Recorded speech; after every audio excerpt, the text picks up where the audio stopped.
ba thử hai ba luộc tiền bọc của cái tháo chạy thành vô tao là nóng kia đi ăn ba cái tháo có tôi hay trong thở cái có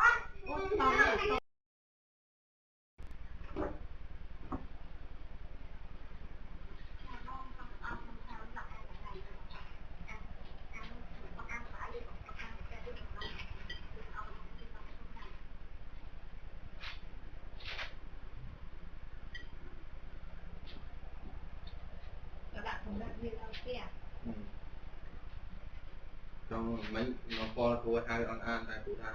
ăn ốc có nâng tay còn chặt bàn chặt ba muối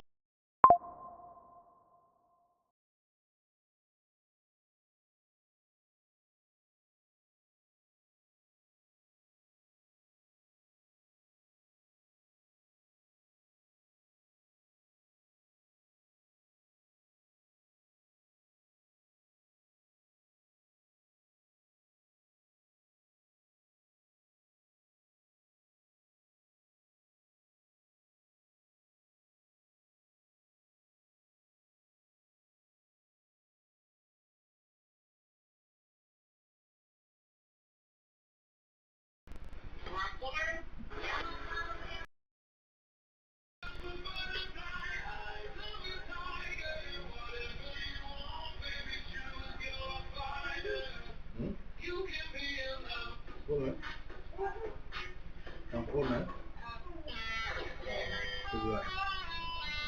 là ba nữa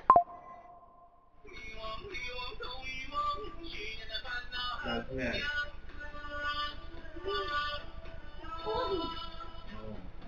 bắt lỗ vậy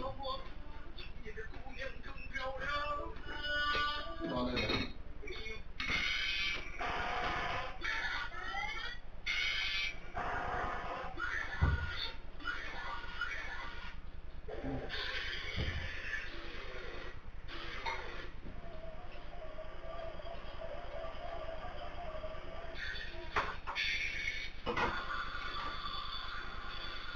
lỗ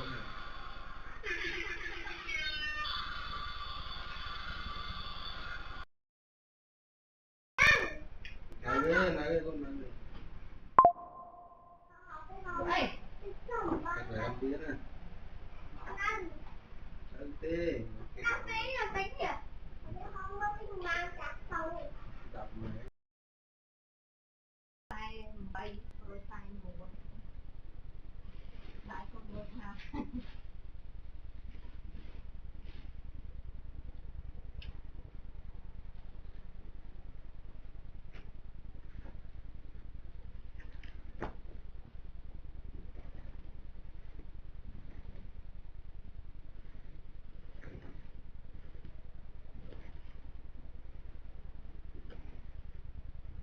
thì thắng bảo là ăn thua điện ban ta lại con điện phật thật thừng anh nữa là ban tuần ăn lấy cái ta ăn nó sẽ là từ cái bài ôi tìm đòn đặt từ sạc mũi đây có cái một nói một cây với liên một cây với không phải đọc trong giờ lương thảo thì mưa cho làm mà không ngờ đấy là hai thì không dễ hiểu tại vì từ dậy mai em ta thì một con